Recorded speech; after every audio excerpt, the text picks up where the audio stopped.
tocar dos temas que son muy importantes para el desarrollo fetal y para que nuestro neonato no tenga ningún problema al momento de nacer. Mientras esperamos, porque teóricamente las clases deben empezar 12:30, son 12:29, que sigan llegando. Solamente decirles de que estudien y practiquen. Para ser buen médico, dos cosas: estudiar y practicar. No hay otra cosa. No hay médicos de computador. La medicina se aprende revisando, conversando, interactuando con los pacientes. Y de esa manera van a ver si tienen vocación o no tienen vocación realmente para ser médicos.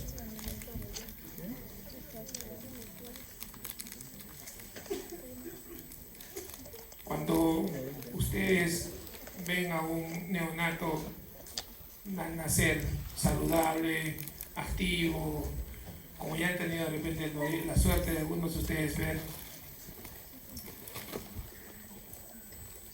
no diría parece tan fácil, pero es tan difícil tener un bebé a veces sano. Y siempre decimos nosotros que ya trabajamos años con los neonatos, un nacimiento es como sacarse la tinca, pero la tinca es negativa. De 100 niños que te nazcan, 98, 99 van a nacer bien, pero 1 o 2 van a nacer con problemas. Y algunos de estos problemas pudieron ser prevenibles. Ayer en la tarde ingresó una paciente primeriza, 32 años tenía, pero cuando la vimos nos dimos cuenta que ya ingresamos a sala de parto porque la paciente estaba ya en trabajo de parto, estaba completa, pero lo que llamó la atención, ¿sabe qué me llamó la atención de esa paciente? Que yo la veía pequeña, y cuando hagan obstetricia van a ver que un factor de riesgo es talla baja. O sea, si yo tengo una paciente con talla baja, menor de 1,45 m, yo tengo que pensar que el bebé podrá salir por vía vaginal y tengo que hacer una buena evaluación de la pelvis, porque si no voy a tener problemas. Incluso en algunos centros, talla menos de 1,45 m es cesárea. Pero la paciente sabía todo esto porque la paciente era médico. ¿Ya? Era médico, era residente, y ella quería tener su parto vaginal. Pasaron 10 minutos, 20 minutos, la paciente empujaba, y conversando con la obstetriz, nos dijo que la presentación estaba alta, no bajaba. Y por ahí ella escucha y salió lo del médico y dice, conversando, digo, lo que pasa es que de repente hay un cordón corto, sí podría ser una circular. Estábamos conversando con la obstetriz, todavía no estaba el obstetra, y la paciente, que es doctora, le salió lo médico y dijo, por si acaso, tengo circular. Ajá, ya.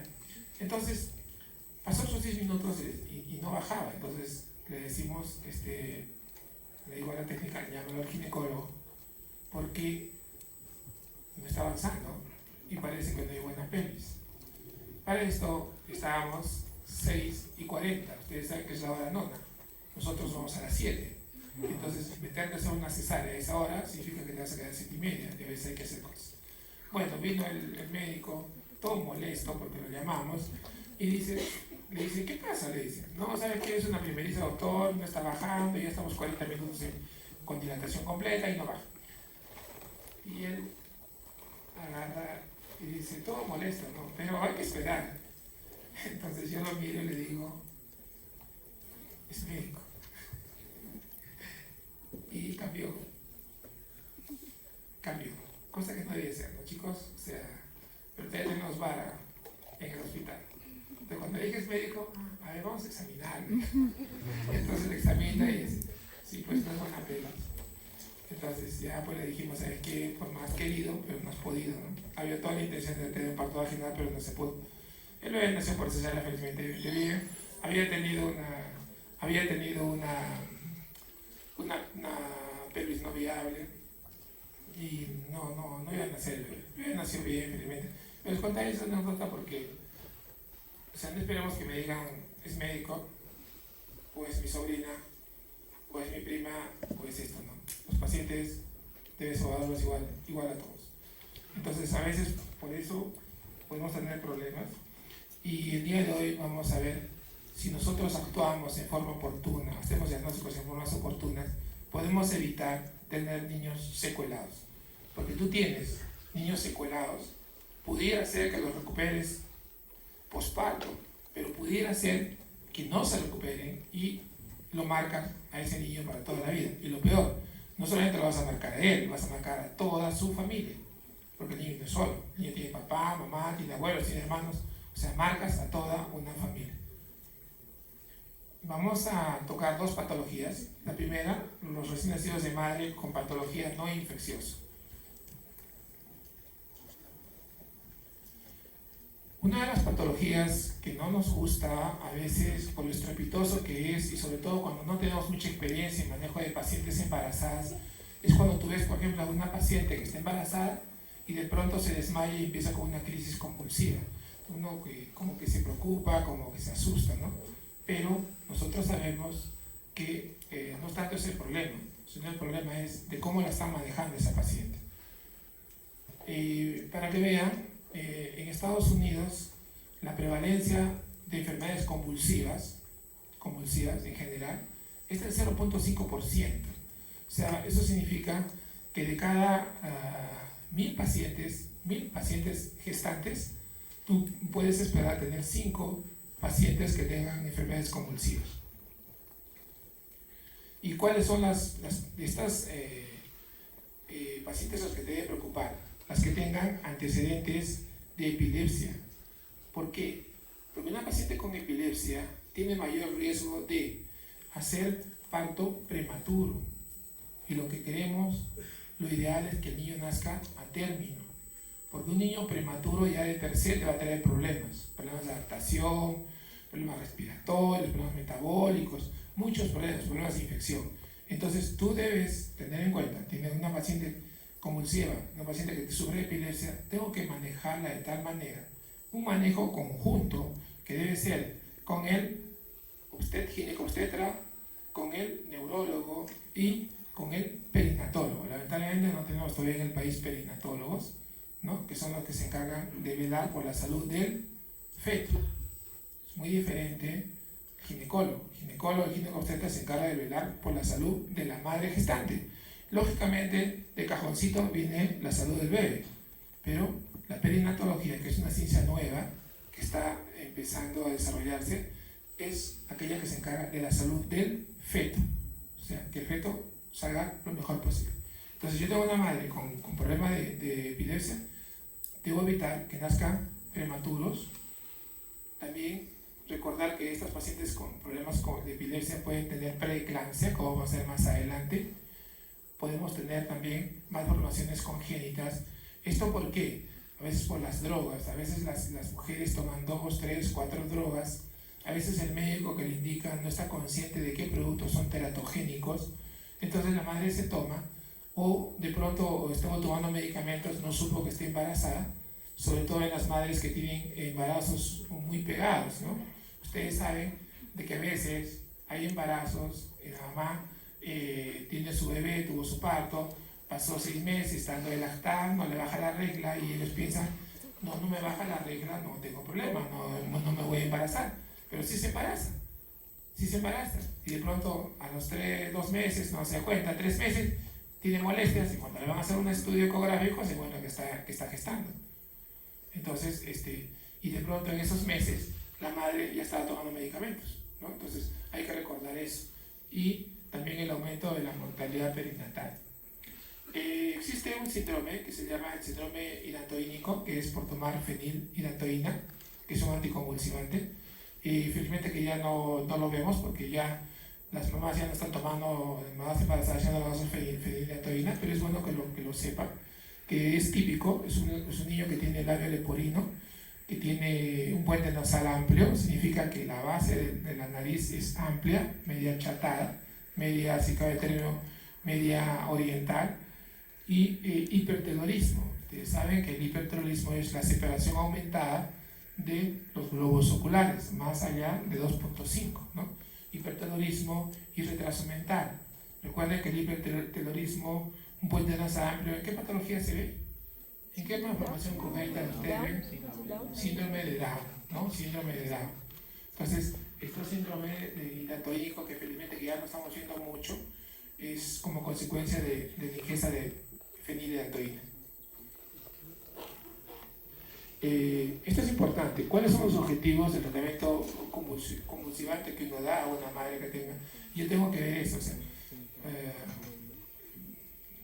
hay algo que uno tiene que a veces inmiscuirse con la gestante. No podría decir un momentito, yo soy neonatólogo, o yo soy pediatra, o yo soy médico general, estoy en una posta, bueno, que lo maneje la obstetriz, ¿no? Y yo me olvido si estoy en una posta.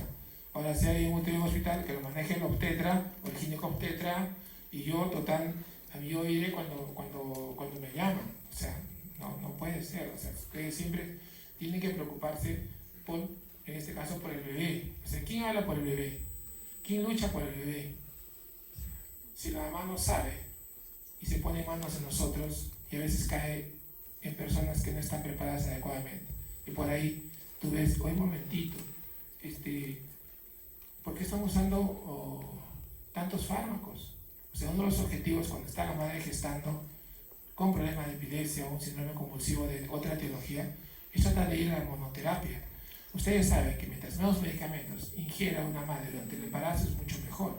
Entonces, si yo tengo una paciente que veo que está tomando 2, 3, 4 medicamentos, o sea, hoy a mí me dijeron en mi clase, el doctor, que no debe ser, porque no usan monoterapia. El riesgo de malformación es mucho más alto. No es lo mismo tomar un medicamento que tomar 4. Y lo que persigue es mantener libre de convulsiones. ¿Por qué? Porque recuerden que las convulsiones, ¿qué producen las convulsiones a nivel sistémico? ¿Qué podría pasar en un bebé si una madre convulsiona? ¿El bebé también convulsiona? O sea, los dos convulsionan. Hipoxia. Recuerden que las convulsiones son secuelas, es la expresión clínica de una tormenta eléctrica, ¿no? Alguien lo decía así para que uno pueda entender qué estaba pasando en el cerebro. Pero esas convulsiones pueden ocasionar, muchas de ellas, sobre todo en la epilepsia a gran mal, ocasiona pérdida de conocimiento. Y se dan cuenta, algunas vez han visto convulsionar, hay por unos segundos que la madre deja de respirar. Y al dejar de respirar, ¿qué está sucediendo? ¿Quién sufre? Es el feto, porque está entrando a cuadros de hipoxia.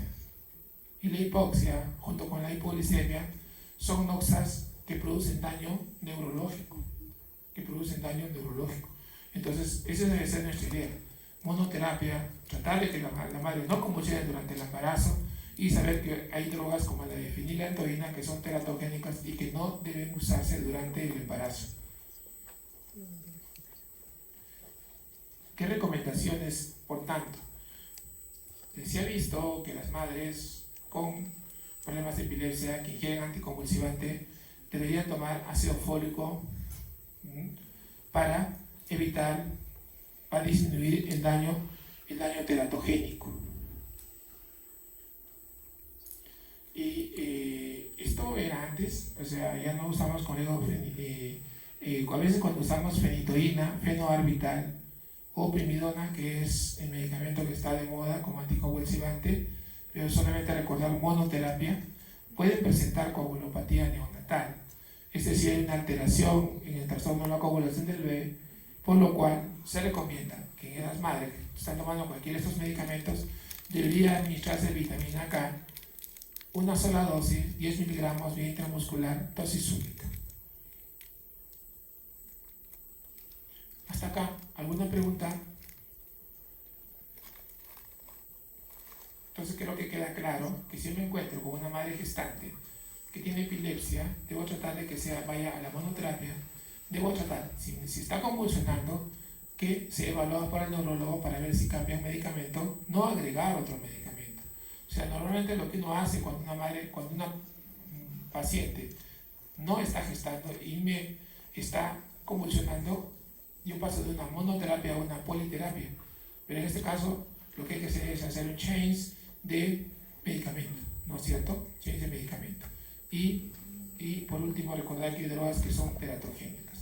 Este es un capítulo muy importante. No van a ver mucho madres con este problema. Lo que más vemos es este capítulo, que es estados hipertensivos, o sea, alteraciones en la presión.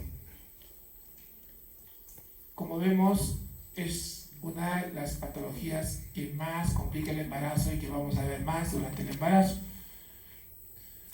Habíamos visto que había 2 en 1000, ¿no es cierto?, en problemas convulsivos, pero en este caso, miren, afecta a 1 de 10 gestantes, o sea, la proporción es alta. O sea, de cada 10 gestantes, 1 me puede tener problema de estado hipertensivo o trastorno hipertensivo.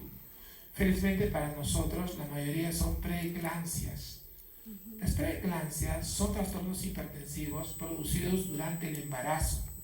Hay 2 patologías que son, tú te preguntas, cuando yo encuentro una paciente gestante con hipertensión, la paciente era hipertensa, o sea, venía con hipertensión antes, en ese caso es un trastorno hipertensivo crónico, o la paciente tuvo la presión normal, pero durante la gestación desarrolló el trastorno hipertensivo.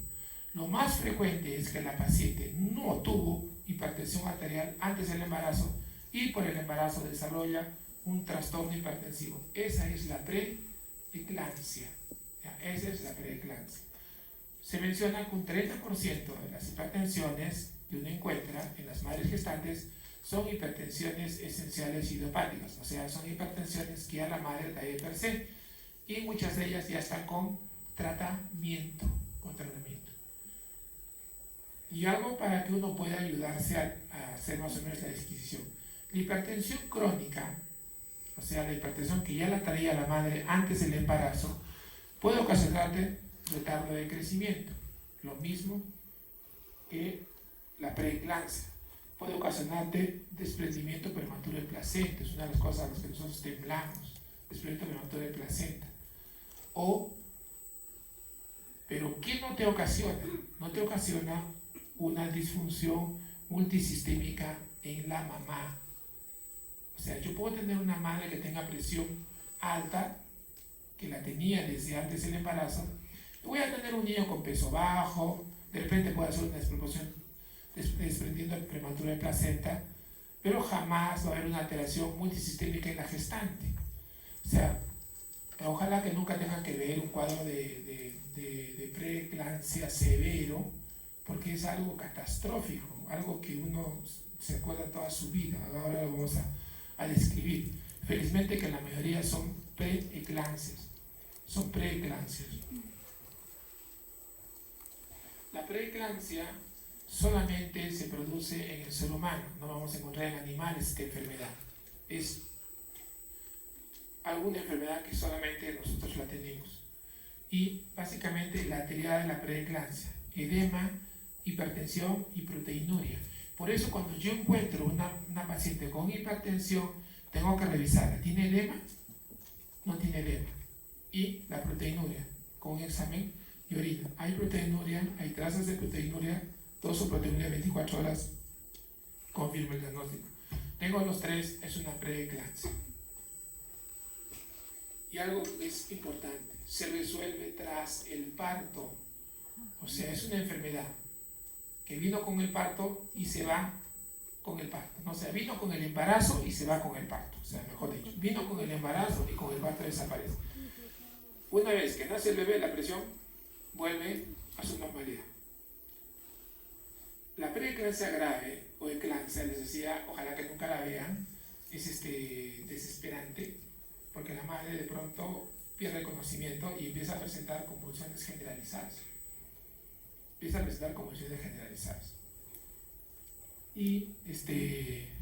eso es una emergencia obstétrica. Ahí, ¿qué hay que hacer? ¿Qué hacemos?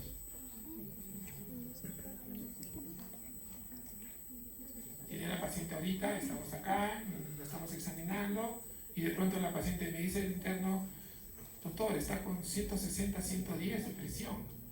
Y la madre, sí, me duele la cabeza desde ayer, estoy así. De pronto camina, se desploma y empieza a convulsionar. ¿Qué hago? Como decimos nosotros, llamo a un médico. Llamo a un médico, no puedes llamar a un médico porque eres. O sea, dos cosas hacemos, ¿no es cierto?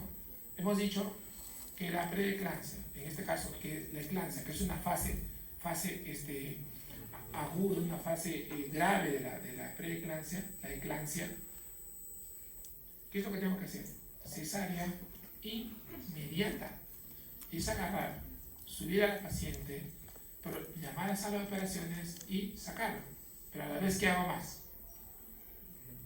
Tengo que tratar de bajar la presión. Porque generalmente hemos visto que cuando las pacientes con eclampsia, ya con eclampsia, presentan convulsiones, muchas de ellas pueden presentar hemorragias intracraneanas. O sea, fue tan grande la subida de presión que produjo ruptura de vasos cerebrales y se produce hemorragia intracraneana. Insuficiencia renal aguda. Y a veces, si esto no soy rápido para detectarlo y para tratarlo, el paciente se muere. Se muere la mamá y se muere el feto. Es una de las emergencias obstétricas más catastróficas que hay. O sea, con que, por un lado, hay que sacarlo por vía alta, cesárea, sí o sí es cesárea, ¿no? Porque si no está el trabajo de parto, y bajar la presión con sulfato de magnesio. O sea, esas dos cosas tengo que hacer mientras el paciente va camino a sala de operaciones. O sea, no se ponga a hacer disquisiciones, ¿no? Hace unos meses, en el ALAPE, el año pasado, habló el jefe del Massachusetts Children's Hospital, el jefe de emergencias pediátricas, y él decía una cosa, o sea, es claro, nosotros trabajamos con emergencias, o sea, no pues la que no, porque ustedes cuando vayan a emergencia acá en estos países, eso es consultorio, o sea, van pacientes porque no agarró turno, porque pasaba por la emergencia y se dio cuenta que su hijo está enfermo y entra, pero no son emergencias, emergencia, y ellos decían bien claro. Nosotros tenemos, por ejemplo, un niño que viene chocado, se aplica la triada, función respiratoria, función pulmonar, función neurológica, y la triada me dice que el paciente está chocado, empezamos y hacemos tratamiento ya, en el momento. No me interesa qué tipo de shock, si es hipovolémico, cardiogénico, séptico, no. Sacas el shock, no piensas. Eso es lo bueno que tiene el que va a ser emergencista. El que va a ser emergencista tiene que ser rápido en las decisiones. No puedes poner a ver, vamos a pensar, ¿qué puede ser? Podría ser un shock cardiogénico, pero no, nada. Acá no piensas. Sácalo, dale volumen, puedes poner cocoles, cristaloides, sinotrópicos, dopamina. Si hay falla en la función respiratoria, intúbalo, conéctalo al ventilador. Tú lo sacas. Una vez que lo estabilizas, arriba, ya en piso, ya los pediatras ya harán pues la disquisición clínica, qué tipo de shock es. Igual de sacar, ¿no es cierto? O sea, acá tienes que actuar rápido.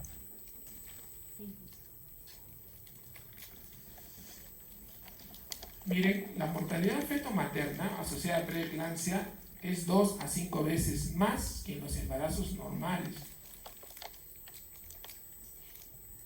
Una cosa que también es catastrófica que vemos a veces es el desprendimiento prematuro de placenta, que ustedes ya lo van a ver cuando hagan obstetricia, ¿no? Es típico el desprendimiento prematuro de placenta. Pacientes que se quejan de dolor. ¿Y qué pasa? Si se desprende la placenta, ¿qué creen que puede pasar? Se desprende la placenta, se empieza a desprender la placenta, hay dolor, empieza a haber hipoxia del feto, ¿no es cierto? El feto vive hasta que la desprenda, mientras haya algo de placenta todavía adherida al útero, el bebé también va a vivir. Pero una vez que la placenta desprende total, ya fue. Y los síntomas de desprendimiento de la placenta cuando lo van a ver es bastante dolor, van a ver un abdomen en tabla, y si de repente para suerte de nosotros, porque a veces se desprende al paciente, no nos damos cuenta. Por eso, si se rompe la fuente, va a empezar a salir sangre, hemorragia, empieza a salir sangrado y tú vas con la camilla corriendo para salir de operaciones y te vas dejando el reguero de sangre, porque la sangre está chorreando, pues. La sangre por la camilla se está cayendo, porque está sangrando, ¿no? Entonces son cosas que a veces uno, pero es una emergencia, ¿no? Por eso es la importancia de diagnosticar un trastorno hipertensivo en el embarazo, para dar tratamiento, monitorizar, y porque si tú diagnosticas una preeclampsia y ves que hay proteinuria, peor, ves que empiezas a tener síntomas, el ginecobstetra no te pregunta, oye, neonatólogo, ¿tú crees que esperamos? No me va a preguntar. No le interesa si es 31, 32, 33, no le interesa. Eso ya se saca. O sea, se sale. Porque él sabe lo que le puede pasar a su paciente. O sea, por tratar de salvar al bebé, la paciente se le puede morir. ¿Ya?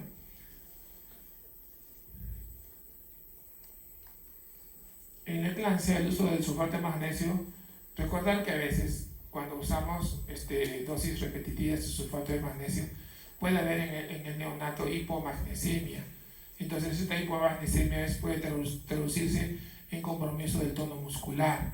Entonces nosotros sabemos, si tenemos una paciente que le han puesto sulfato de magnesio, sobre todo varias dosis repetidas, y el bebé lo examinamos y vemos que no tiene un tono, o el bebé empieza a hacer apnea, o sea, deja de respirar, nace y de pronto empieza a hacer episodios de apnea, de repente uno dice, ¿no será que hay hipomagnesemia? Tenemos que dosar magnesio, para ver si de repente está depletado de magnesio para darle tratamiento, ¿ya? Y el síndrome GEL es algo que nosotros tenemos miedo. O sea, si nosotros los neonatólogos tenemos miedo, imagínense qué miedo tienen los obstetras. Es terrible. Ojalá que nunca tengan ustedes que ver un síndrome GEL. El síndrome GEL es un trastorno de la coagulación.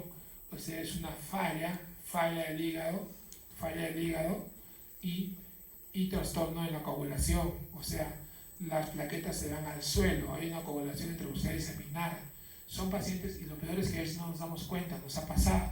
O sea, a veces hay pacientes que no tienen que ver su control, no vienen para el control y de pronto vienen y tú las ves que vienen con 2, 3 o 4 de dilatación de trabajo de parto y ves que es una paciente chiquita, 1,30 m y tremendo bebé, hay que hacer cesárea. Y de pronto haces la cesárea y de pronto ya desde que el anestesiólogo, ustedes saben que antes de empezar a colocar anestesia, el anestesiólogo tiene que tomar funciones vitales, y de pronto oye, te dice, oye, tu paciente es hipertensa, y tú, ¿qué? ¿Cómo?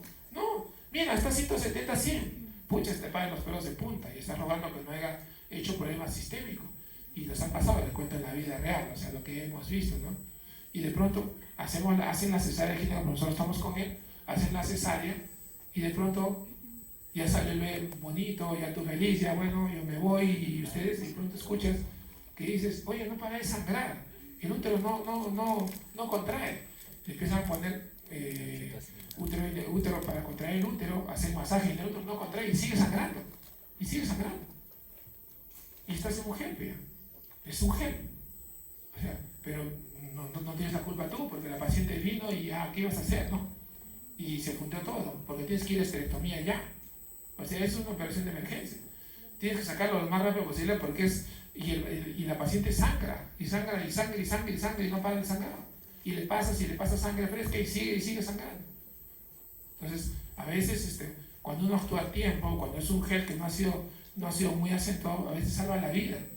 Pero a veces se muere. Es lo que ustedes ven en los periódicos que dijo, dio a luz a su bebé y se murió de sangrar. Esos son esos pacientes. Pero a veces no es culpa de nosotros. Bueno, a veces culpa de repente que no hicimos un buen control, pero a veces la paciente viene y ya no te da tiempo de que hagas todo el estudio. Otra patología que es frecuente después del trastorno hipertensivo es la diabetes durante el embarazo. Generalmente lo que tienen que recordar es que el 80% de los pacientes que tienen intolerancia a glucosa es diabetes gestacional. ¿Qué significa eso? Igual, son pacientes que de pronto si no hubieran estado embarazadas, no hubieran hecho diabetes. Nosotros le conocemos como diabetes del embarazo, ¿no? Diabetes del embarazo. La gran mayoría, igual, una vez que el bebé sale, la diabetes desaparece. Y algo que tiene que recordar, igual en los trastornos de hiperglicemia yo puedo tener una diabetes gestacional, pero a veces, que son menos, puedo tener una paciente que ya era diabética, ¿se dan cuenta? Igual que la hipertensión, o sea, una paciente que viene es diabética y se embaraza, que es muy diferente a una paciente que no tenía diabetes, se embarazó y hizo problema de diabetes gestacional.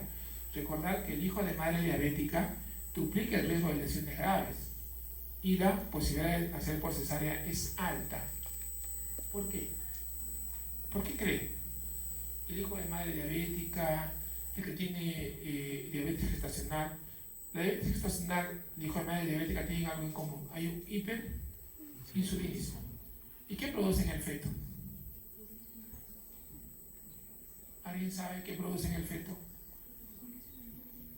¿Sí? ¿Qué? Macrosómico. El hiperinsulinismo es lo que todos quisieran los chicos que hacen deporte, ¿no? Que te desarrolles. Igual, el aumento de insulina en sangre materna hace que el bebé se desarrolle mucho más y son bebés macrosómicos. Por eso es la razón que la mayoría de los hijos de madres diabéticas o con hiperinsulinismo por diabetes gestacional van por vía cesárea porque son demasiado grandes, que realmente pasan los 4 kilos. Pero aparte de eso, recordar que también este hiperinsulinismo puede producir problemas de cardiopatías, puede producir problemas de anencefalia, problemas de espina bífida.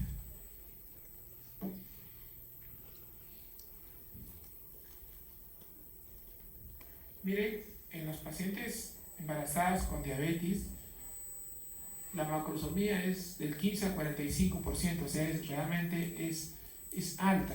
Y lo peor, lo que cuidamos ahora, es lo segundo, el aumento de la velocidad de crecimiento que ya este hiperinsulinismo ocasionó durante la vida fetal.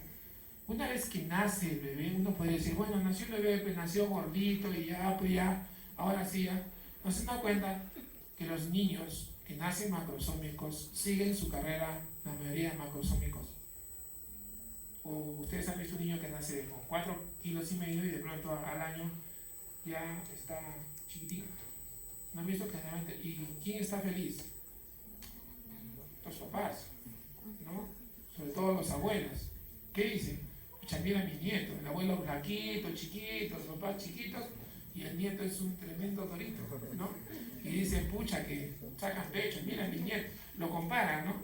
O sea, nunca han visto, o sea, hagan algún día, siéntense en un parque, escuchen lo que conversa la gente, vean cómo camina, empiecen a examinar a cada uno, vean los defectos, cómo camina, su color, eso entrena la vista, y escuchen las conversaciones.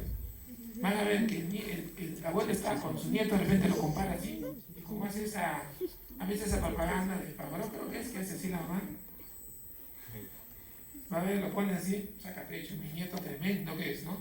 Su nieto está así, los otros le llegan a la cintura, ¿no? Pero no sabe que ese niño no está bien, ese niño no está bien. Uno de los males del siglo XXI, va a ser 22, va a ser el sobrepeso. El sobrepeso. Yo nunca me voy a acordar, me voy a olvidar, hace unos 10 años en Chile, subió la ministra de Salud de Chile.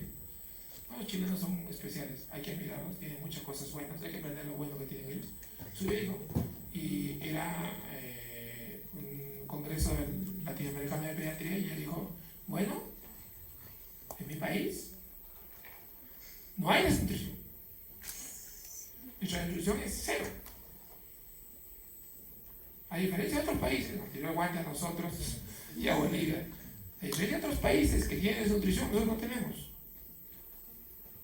Pero estamos empezando a tener un problema. Obesidad infantil. El precio de ser un país desarrollado es tener niños obesos. Y si tú tienes un niño obeso, falló la madre, falló el padre, falló la familia, falló el médico, falló todo el entorno.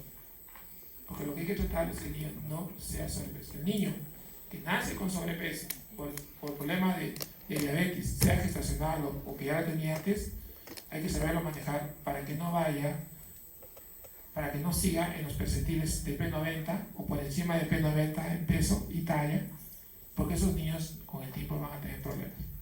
¿Cuáles son las patologías más frecuentes de la obesidad? Diabetes, hipertensión,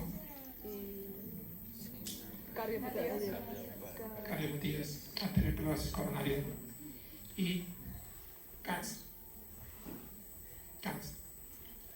O sea, la gente ya no se está muriendo en los países desarrollados por desnutrición, por enfermedades infecciosas, se mueren por esas cosas.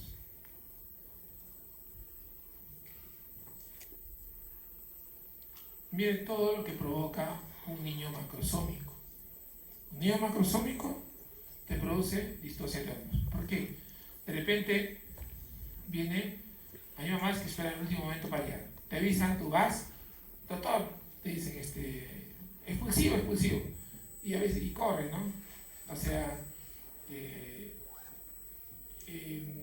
a veces uno exagera, bueno, es bueno exagerar. Te entran corriendo con la camilla y la silla de ruedas, expulsivo, ahorita, ¿no? Ya todo el mundo expulsivo, todo el mundo corre, la suben a la cama, todo la ponen, y ya tú estás así listo para recién bebé, y de pronto los países hace tacto y dice, no, está con 5, le examinó en interno. Bueno, ¿qué vas a hacer? Pero ya te preparaste, ¿no? Pero, ¿qué pasa realmente cuando viene expulsivo y es un macrosómico? O sea, ustedes saben, los que han hecho clases conmigo, que les expliqué, cuando el niño va bajando por el canal vaginal en un parto autóxico, los huesos van cabalgando.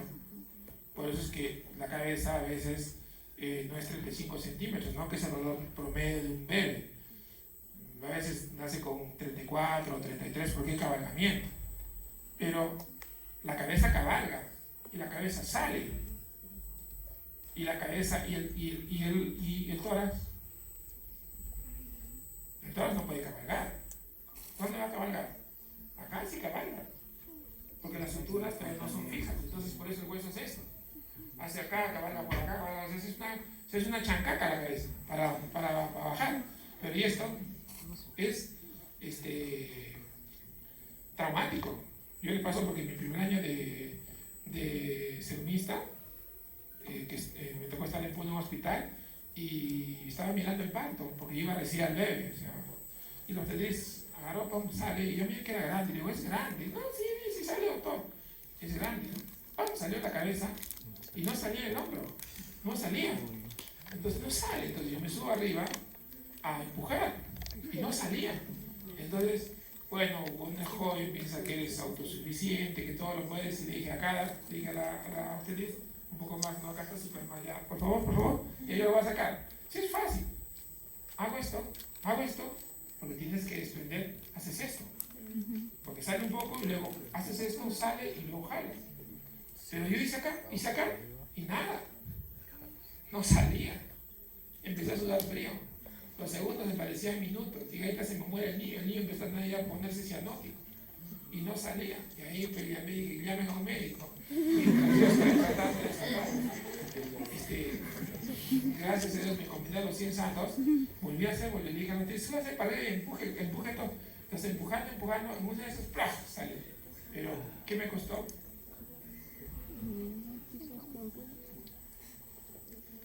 Le fracturé la clavícula. Pero era mejor una fractura de clavícula a un niño hipoxiado, ¿no es cierto? Eso es lo que pasa.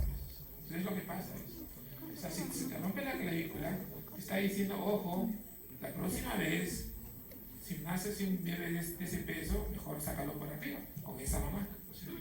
Con esa elongación del peso braquial. Eso es una desgracia. O sea, realmente, yo conocí una colega muy buena, una ginecobstetra, siempre ocupada, ella siempre está, es muy buena, no le digo nombre por ética, pero eso es que pasa, chicos. Viene la paciente obstetriz, viene el representante y dice, sí, es una primeriza, le evaluado cuando va a aumentar 3,200, va a salir, no va a haber ningún problema, doctor. Ya. Y la doctora se queda, era una de las pocas que se quedaba en el parto, se queda ahí en el parto, sentadita mirando. Y ahora te dice, oye, sale la cabeza y no salía.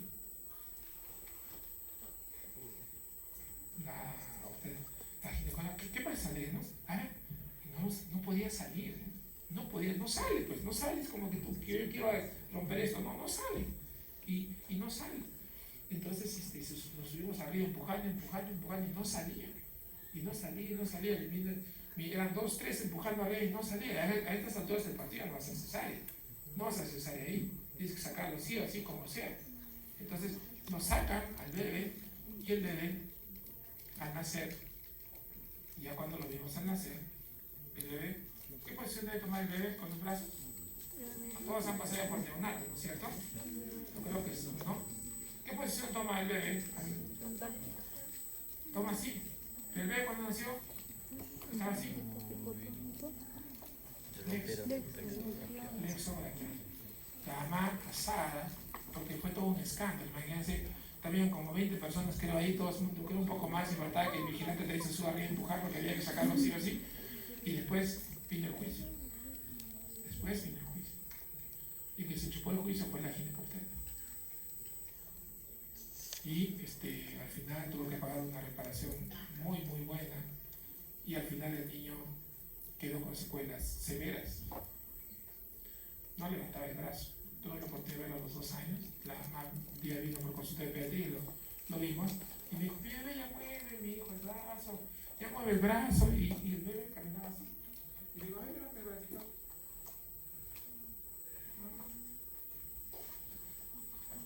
Lógicamente que se ve por necesidad de ser diestro, se ha vuelto zurdo, ¿no es cierto? Porque este brazo está de no sirve para nada. Entonces, lo peor que le puede pasar con el plexo, si se elonga, está bien. Si se elonga, se recupera. Pero si el plexo se rompe, ya fuiste. Eso es operación. Y en Perú, en Lima, hacen unos cuantos. En provincias no hay nadie que opere plexo. Es bien difícil operar plexo. Policitemia. Como vimos, cuando hablamos de policitemia, un factor de riesgo es peso grande, hipoglicemia, hipocalcemia. Por eso cuando a mí me nace un niño con peso grande, yo le pido hematocrito, pido glucosa. No pedimos generalmente calcio, ¿no? Porque entre los tres, bien raro es que el niño haga hipocalcemia, cardiomiopatía hipertrófica. Eso es un trabajo que siempre ahí estaba quedando en esto, porque refiere a la literatura que los niños con peso grande, sobre todo los niños más de 4,500, que generalmente son hijos de madre diabética o hiperinsulinismo, el corazón crece. Es un crecimiento muscular, o sea, sale una hipertrofia muscular, pero que generalmente con el tiempo va revertiendo. Y otro síntoma es la hiperbilirubinemia. El niño con peso grande tiene mayor riesgo de hacer ictericia.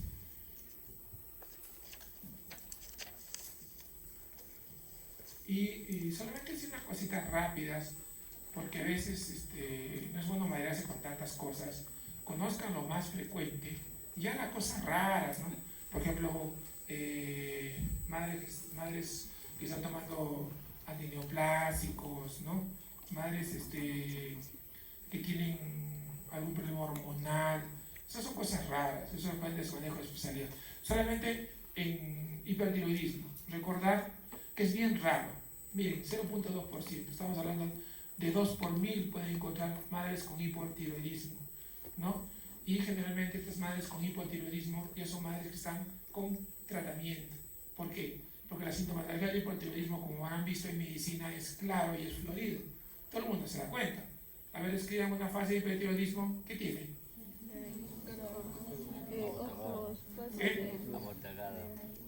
Los ojos exaltados, ¿no? Exaltados. Es una paciente delgada, es una paciente que está sudorosa la piel, ¿no? Taquicárdica. Entonces, ya pues, o sea, el diagnóstico es claro, y generalmente cuando van a ver ustedes madres con hipotiroidismo en el embarazo, son madres que ya están compensadas, madres que están compensadas. Un pequeño porcentaje, que es rarísimo, 1% de las madres que tienen hipotiroidismo, no los niños que nacen, 1%, o sea, significa de cada 100 madres con hipotiroidismo, un niñito puede encontrar de pronto con una tirotoxicosis, que generalmente es transitoria, y luego el bebé se recupera. El hipotiroidismo congénito, generalmente las madres en hipotiroidismo, recuerden, cuando el hipotiroidismo es severo, no ovulan. Por tanto, una madre hipotiroidea severa, no tratada, no va a resultar embarazada. Entonces lo que vemos a veces es un hipotiroidismo leve que no va a traerle secuelas al bebé, ¿ya? Que no va a traerle secuelas al bebé. Hasta acá, ¿alguna pregunta? Entonces, como ven, la importancia de hacer diagnósticos y manejos precoces durante el embarazo. Porque si tú no manejas a tu paciente gestante bien durante el embarazo, vas a tener problemas después, cuando se produzca el parto. Y muchas de ellas son secuelas que podrían haberlas evitado.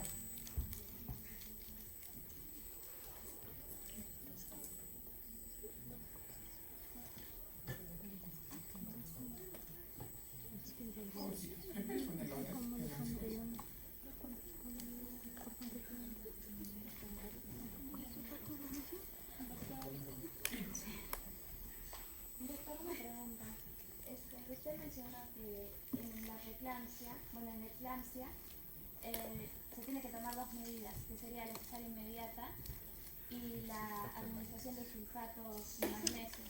Pero también ha mencionado que el sulfato de magnesio puede causar en el neonato hipermagnesemia y el resto de consecuencias.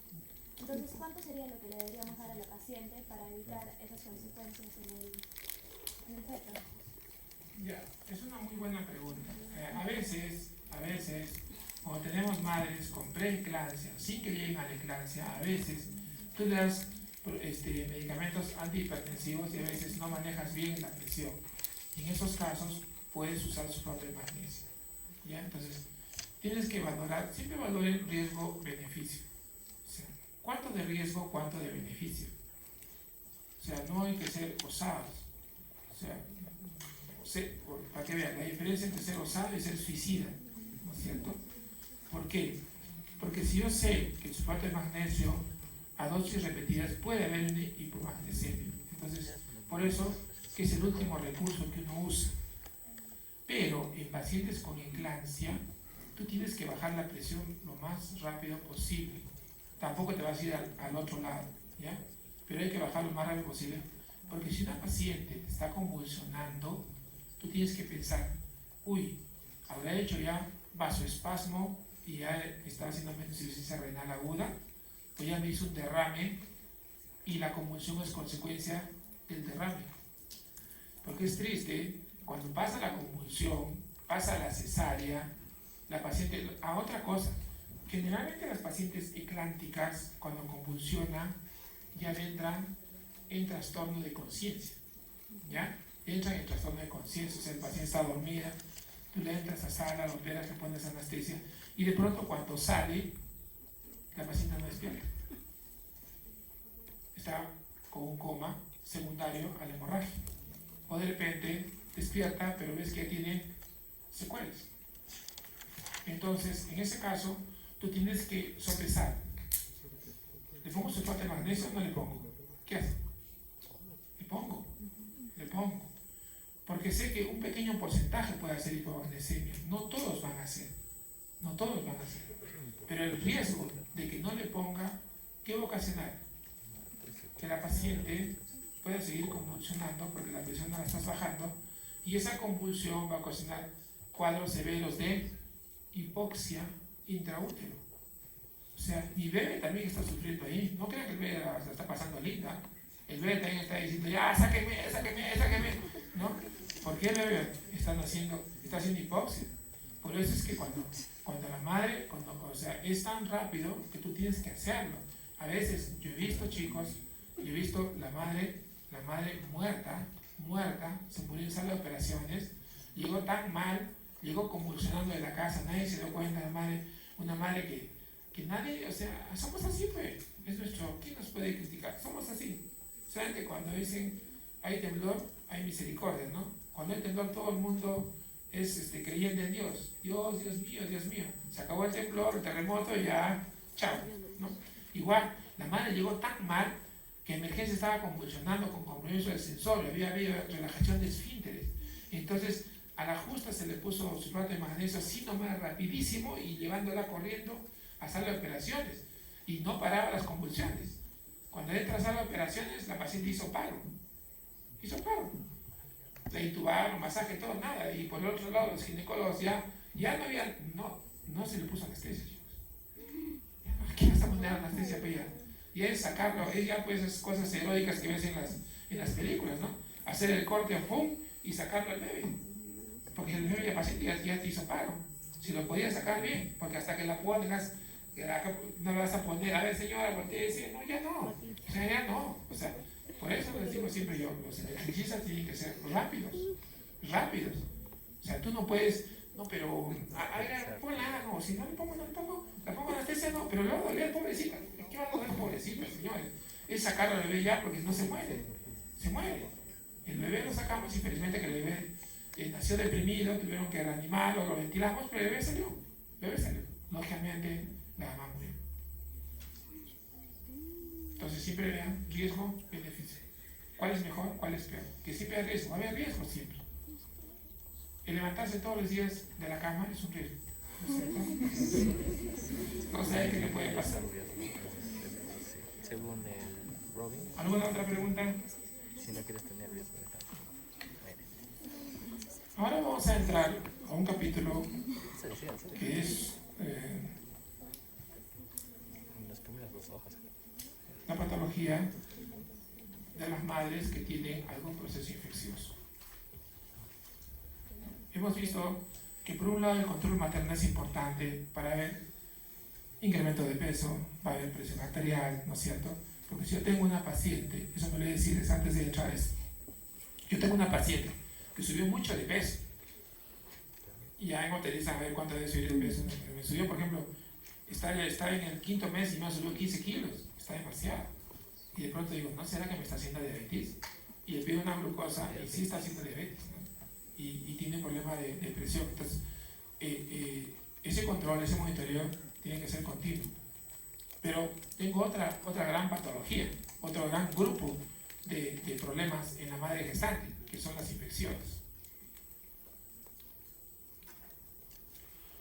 Las infecciones de transmisión vertical. Ustedes saben que las infecciones de transmisión vertical uno la considera, en el caso de las madres gestantes, que es de la madre al feto, ¿no es cierto? De la madre al feto, en este caso. Porque pueden clasificarse en 3 categorías. Las infecciones congénitas, que son las que nos interesan a nosotros. Yo voy a hablar de infecciones congénitas. De pronto vamos a tocar algo de neonato, pero la idea es saber qué patologías, yo tengo que estar pensando, qué patologías pueden provocar durante el desarrollo del embrión y del feto, pueden producir alteraciones. Y eso se llama infecciones congénitas. Congénitas porque son provocadas intraútero, o sea, durante toda la gestación. Luego tenemos infecciones periparto. Eso lo he puesto para que tengan una idea de las infecciones. Infecciones periparto. ¿Qué significa eso? Se producen justo antes del parto, o sea, me explico. O sea, la madre la estuvimos controlando bien, excelente, bien, no ha habido incremento de peso mucho, su presión está normal, hemos hecho dosaje de glucosa, todo bonito, la madre está yendo bien, en las ecografías el bebé está desarrollándose bien, neurológicamente está activo, todo bacán. Pero de repente, 4 o 6 horas antes, la mamá rompe huesos, ¿no? Y 6 horas antes de empezar el trabajo parto rompe huesos. El bebé nace 20 horas después, tengo 26 horas de RPM y es un factor de riesgo. O sea, es un bebé que yo no voy a dar la infección congénita, porque el bebé durante todo el embarazo estuvo bien, pero justo antes de que, para mala suerte, antes de que nazca el bebé se rompe la cuenta de la mamá y más de 20 horas es un factor de riesgo. Entonces yo debo considerar a este niño potencialmente infectado. Y tengo que hacer todo el screening para descartar que el bebé y observarlo para ver si el bebé no tiene infección. O podría ser durante el parto, ¿no es cierto? Podría ser durante el parto. De pronto, y tenemos nosotros ahí una perita de aspiración. De pronto, por ahí la de limpieza, estaba haciendo limpieza ahí todo nuestro equipo y pues dice, vamos a ver qué es esto, ¿no? Abre la perita con su mano cochina, la agarra, eso es bonito, y la guarda ahí, nace el parto, tú vienes a la media hora, agarras la perita que está contaminada, con las piras y le contaminas y lo contaminas al bebé. De pronto a las 24 horas, 2 días, el bebé empieza a vomitar, se pone mal, hace fiebre. ¿Qué pasó? Hizo una infección durante el parto, ¿no? Infección durante el parto. Y por último, las infecciones postnatales que son después del parto. La mamá se lo lleva y viene a la semana el papá hecho una furia y dice, ¿saben qué? Mi bebé está con fiebre, ustedes lo han contaminado, siempre estaba, no, pues 5 días es demasiado, ¿no es cierto? Probablemente cuando uno le pregunta ahí, ¿pero alguien está enfermo? Sí, su hermanito está con tos, ha estado con gripe, y lo ves al bebé, está, o sea, le contagió, pues, ¿no? Le contagió. Entonces, nosotros vamos a hablar de las infecciones congénitas, ¿ya? Pero esto es para que tengan una idea de cómo se producen, cómo catalogamos las infecciones en el neonato. Y abajito una cápita que dice, la mayoría de infecciones congénitas se engloban como TORCH, ¿ya? Como TORCH. TORCH es un acrónimo, un acróstico que significa toxoplasmosis, rubiola, citomegalovirus y herpes, ¿no? Y algunos van a encontrar algunos textos, si ustedes les gusta leer, van a encontrar que algunas veces dicen no es TORCH, es TORCHES. ¿Por qué? Porque ahí agregan sífilis y a veces agregan SIDA, ¿no? Pero para no complicarnos la vida, como están en los textos hasta ahora, siempre lo van a ver como TORCH. Vamos a hablar de un bicho es un virus, un bichillo que es bien agresivo, que nos trae muchos problemas. Es un virus ADN que una vez que tú lo adquieres, lo puedes tener toda la vida. Es un virus que lo puedes encontrar en secreciones, lo puedes encontrar en sangre, lo puedes encontrar en leche materna. Para que tengan una idea, en Estados Unidos hicieron estudios y vieron que entre 50 a 80% en mujeres con una edad ya promedio de 40 años, el 50-80% tenía citomegalovirus. ¿Ya? Tenían citomegalovirus.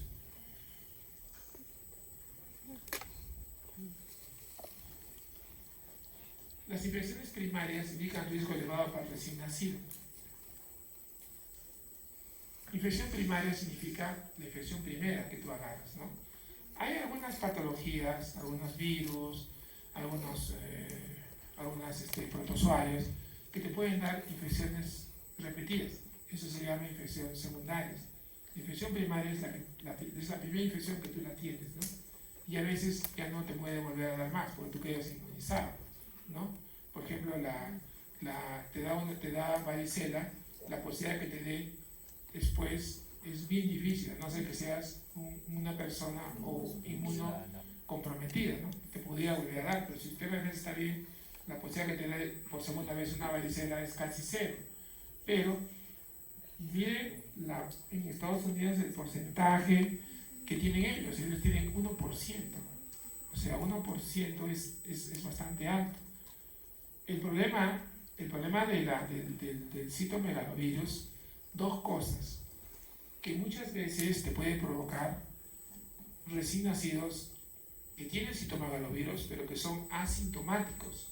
O sea, el bebé nace bien, todo bacán, y de pronto, a los meses, ves que empieza el bebé a quedarse en su desarrollo neurosensorial. El bebé ya no se sienta bien, el bebé como que no escucha, el bebé como que está perdido, o sea, es el bebé ideal. Ustedes saben que cuando a mí un paciente me dice, ¿y cómo está? Bebé, estoy feliz, señor. Me dice, 6 meses. ¿Cómo está el bebé? Feliz. Me dice, bebé no me hace, es un bebé modelo, no llora, no hace bulla, pues se le para los pelos de punta. Porque el bebé, como le va pasando los meses, tiene que que estar más conectado con su ambiente, ¿no? Entonces, el problema del citomegalovirus es el retraso. Produce retraso, no solamente produce retraso en el desarrollo, sino también produce retraso mental y produce sordera. Entonces, lamentablemente, nosotros no hacemos tamizajes auditivos, que debería hacerse en otros países, hacemos, ¿no? O sea, cuando uno nace, debemos hacer tamizaje metabólico, tamizaje cardíaco, tamizaje auditivo y tamizaje oftalmológico. Debemos hacer 4 tamizajes. ¿Ustedes cuántos conocen? Ninguno. No han hecho el posta, creo. No han hecho la práctica, han hecho el posta. Y que son cosas simples. El tamizaje metabólico, gracias a Dios, lo está haciendo el ministerio. No lo hacían. Lo hacían hace 5 años atrás, recién lo están haciendo. Nosotros hacemos tamizaje en el seguro de hace 10 años. El tamizaje cardíaco, creo que no están haciendo en el ministerio. O les han dado el tamizaje. No estoy muy enterado porque yo trabajo en el seguro. Pero el tamizaje cardíaco es bastante fácil de hacer. El tamizaje auditivo sí necesitas equipo, ¿no? Pero no vas a hacerle así. A ver, oye, no escucha. Pero no escucha, pues. Lo que se hace es con audiómetros, o sea, lo que tú tienes que ver si llega la señal o no. Lo conectas, emite señal, envía señal neuroacústica y ves cómo responde, ¿no? Que eso no tenemos. En Lima hay, en Rebayati, pero nosotros no tenemos. Y el tamizaje oftalmológico, que es recontra fácil de hacer, chicos, es con un oftalmoscopio. ¿Han visto un oftalmoscopio alguna vez? ¿Saben usarlo? Creo que no es por nada, creo que no saben usar ni un otoscopio. Es todo un arte usar un otoscopio, chicos. En la mañana cuando estaba con mi grupo, han visto que es un arte usar una paleta, ¿no? Es un arte usar una paleta. Es fácil, todo el mundo puede meter paleta, pero es un arte usar una paleta. O sea, la medicina es un arte de diagnóstico, un arte. O sea, cómo ingresar al paciente sin agredirlo. Y eso te da la práctica. Pero esa cosa tan simple, mira, hacer un fondo de ojo, porque lo que haces es ver el fondo de ojo. Pero para eso, ¿qué necesitas? Un oftalmoscopio, un cuarto oscuro. Apagas la luz y está oscuro. Y mira, pero ni siquiera eso hacemos, ni siquiera eso tenemos. Nadie se preocupa. No venden. Esas cosas no venden, ¿no? Vende que este es guerra, Magali, el morbo vende. Pero las cosas sí no venden. Lamentablemente no venden. Está viendo ya la televisión, mediante venir, así la relación rapidísimo, como la selección vende, ¿no? Cómo nos hacen creer, ¿no? O sea, la selección, y somos un equipo mediocre. Chicos, somos un equipo mediocre. O sea, ese equipo no le gana ni al equipo ¿cómo se llama? Al equipo de ¿qué se llama? Marruecos. Ni acá ni el equipo de primeras de la Aurora. Es un equipo malo. No hay, o sea, tú ves. ¿Ustedes han visto a los jugadores? ¿Han tenido oportunidad de viajar con los jugadores, igual que el equipo? Tú ves la vanidad en todo su esplendor y dices, qué vanos somos los seres humanos, ¿no? Primero que todos están vestidos con buzo, todos están con sus tremendos audífonos, todos están con sus zapatillas de marca y están mascando chicle. O sea, y por ahí dice alguien, ¡oh! Vamos el chat, ¿cómo es el chat? El chat de los jugadores. ¡Cuevita! Y cuevita.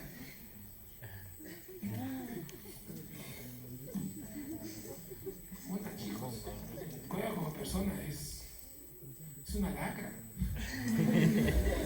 Es una lacra. O sea, ¿cómo puede ser ejemplo con nuestra juventud? Un hombre borracho que se jaranea, que se toma hasta caerse, que se mete en problemas. O sea, eso puede ser un ejemplo para el país. Por eso estamos así como estamos. O sea, nos engañan, caemos como tontos y seguimos viviendo estas fantasías, ¿no? Estas fantasías. Como decía Hildebrandt, vivimos en el opio de la propaganda que nos dicen tantas cosas, ¿no? Pero ustedes van a ser médicos, Ustedes tienen que tener los pies bien parados. Es decir, las cosas son así, ¿verdad? Hace 100 años, ser médico en el mundo era una autoridad. Y todavía acá en algunos pueblos, cuando ven a hacerse en pueblos alejados, ¿quién es la autoridad? El alcalde, el médico y el jefe de policía. Esas son las autoridades. Todavía tenemos algo de valor ahí. Pero en la ciudad ya no nos respeta a nadie. Nadie nos respeta. Porque a veces uno mismo contribuye a eso, ¿no? Bueno, regresemos, nos hemos ido por otro lado. Era un poco para no cansarnos, ¿no? La enfermedad congénita asintomática, ahí hay un error de mi trabajador que me ha hecho, a mi hijo le ha cortado la oreja. Es sintomática, ¿no? Sintomática. O sea, la fase fulminante, que gracias a Dios no vemos mucho, pero es lo peor que puedes ver. Y es fácil, es estrepitosa. Es un niño que tú lo ves, que a las pocas horas empieza a ponerse amarillo, que empieza a ser histérico, que está agitado, o sea, es una neumonitis que hace por invasión del citomegalovirus, se ingresa al pulmón, el bebé está con distrés respiratorio, lo ves amarillo. O sea, es un niño que tú lo ves séptico. Tú lo ves séptico. O sea, el bebé, no, este niño está enfermo, ¿no? Y de pronto ves las petequias, ¿no? Ves petequias, y generalmente son niños, o son prematuros, o son niños con retraso de crecimiento o peso bajo, ¿no? Estos niños, generalmente, muchos de ellos se mueren, gracias a Dios, porque tienen un problema. Microcefalia. ¿Y qué significa microcefalia? ¿Ustedes saben cómo apareció qué patología produce microcefalia? ¿Qué patología parasitaria? ¿Qué? ¿Fuerte? No, sí, pero ¿qué otra cosa? Otra más que bastante hubo ¿se acuerdan? Hubo un boom en Brasil, que todo el mundo estaba traumado y que... Zika. ¿Y qué más?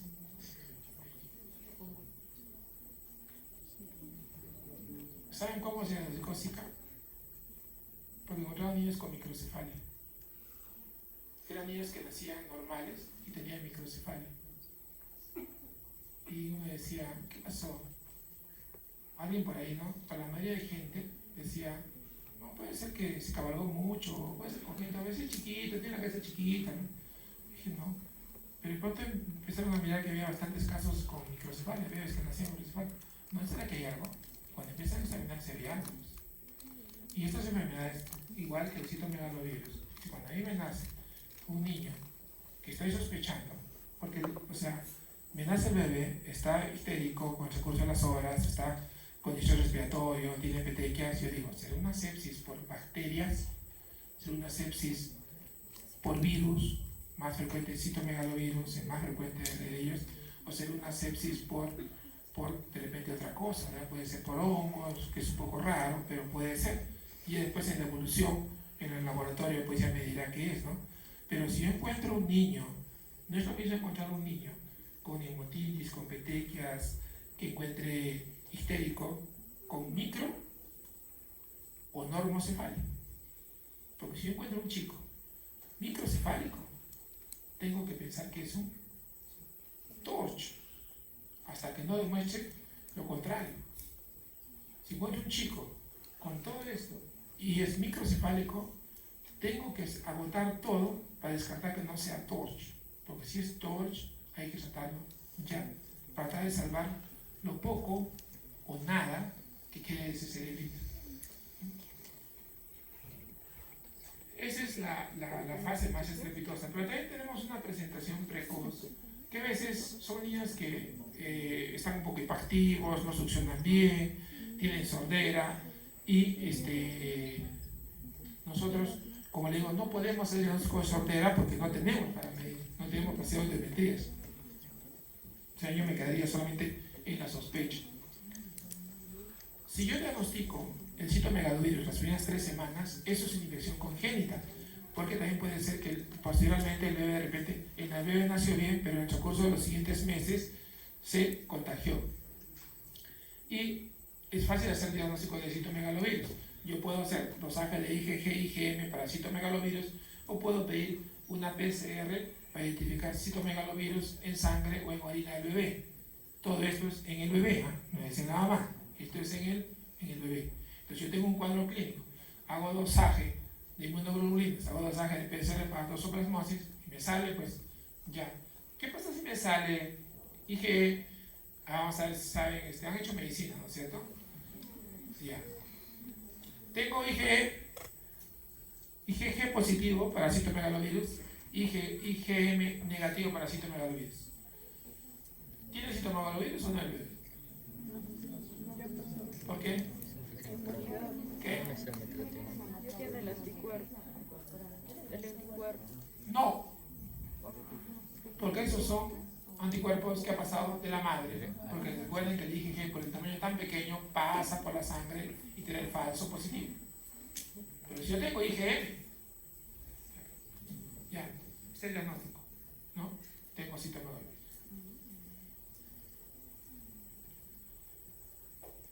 Otra patología que es bueno que conozcan, que felizmente es un poco rara, pero ahí está, es el herpes simple. Que igual, ustedes saben que el herpes, una vez que te da el herpes, no se va, ¿no es cierto? Lo tienes latente durante toda la vida. Es lo que la variación del herpes, ¿cuál es? ¿Cómo le llaman? Lo que salen las vesículas de acá. ¿Qué? ¿Saben cómo lo conocen en la antigüedad? Pues, generalmente han visto que el herpes labial, ¿dónde sale? Acá. O a veces acá, ¿no es cierto? Se le conocía en la antigüedad, no creo que ustedes la conozcan, el beso de la araña. ¿Y por qué? ¿Que la araña te besaba?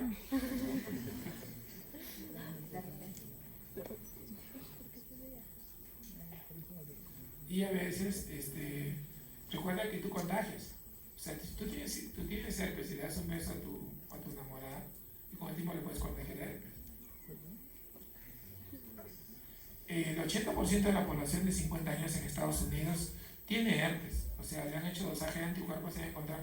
Es que es bien frecuente, pero la mayoría son solamente, están latentes, no hacen el cuadro clínico, ¿no? Y un pequeño porcentaje, 0.4% de mujeres, o sea que es poquísimo, excretan el virus al momento del parto. ¿Cómo se transmite el herpes? El herpes generalmente no se transmite durante la vía intrauterina, ¿ya? Es raro.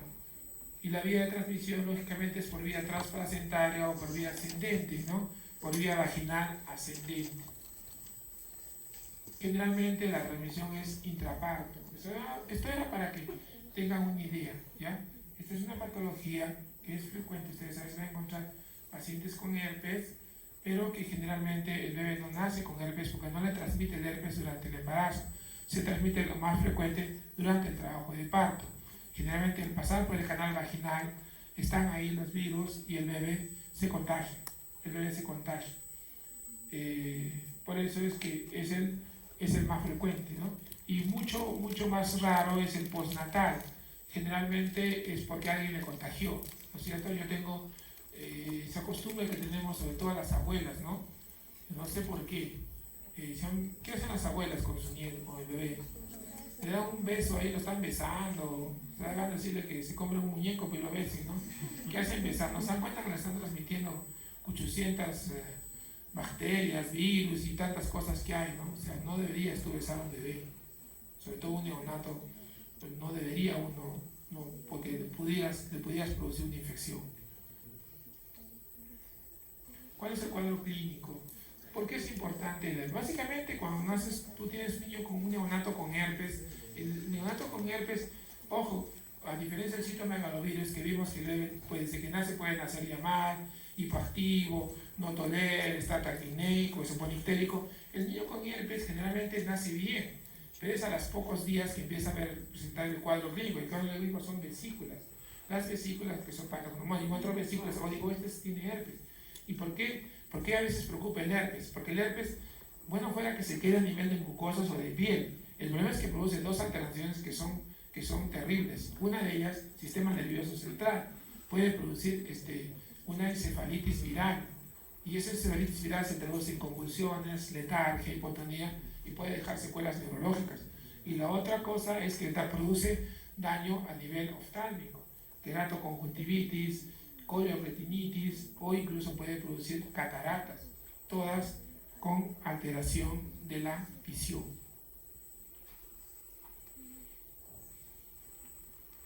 Lógicamente, y una vez hecho el diagnóstico por cuadro clínico, por examen físico, o sea, igual hay pruebas de PCR para detectar el ADN vírico del herpes y se puede también aislar el virus.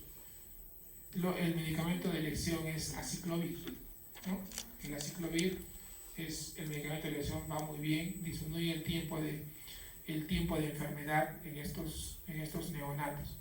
Pero ¿por qué lo trajimos a colación? Porque es para saber el daño que produce. ¿No? Uno dice, no, pero eso es un herpes simple. Le dice uno, lo ve a los... la contagia pues, ya pues tiene sus vesiculitas acá, porque a veces no solamente sale en la boca, le puede salir en el cuerpo, ¿no? Pero el problema es que si para mala suerte el niño te hace problema neurológico o de vista, el niño fue. Entonces uno tiene que estar pendiente de que no pueda pasar eso, ¿ya? El VIH.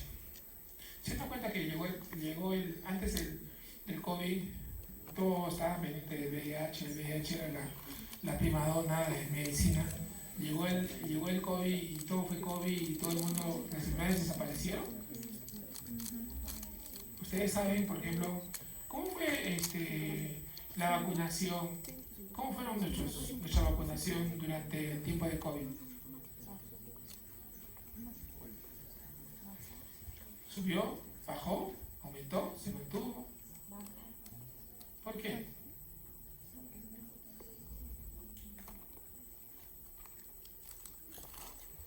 En nuestro país las cifras se fueron al suelo. En la mañana los chicos que estuvieron en la charla, el caso clínico, en el hospital, algo que dijo el doctor Gutiérrez, que es muy cierto porque era investigación. ¿Qué dijo? ¿Qué hacemos con la investigación? La manipulamos, chicos.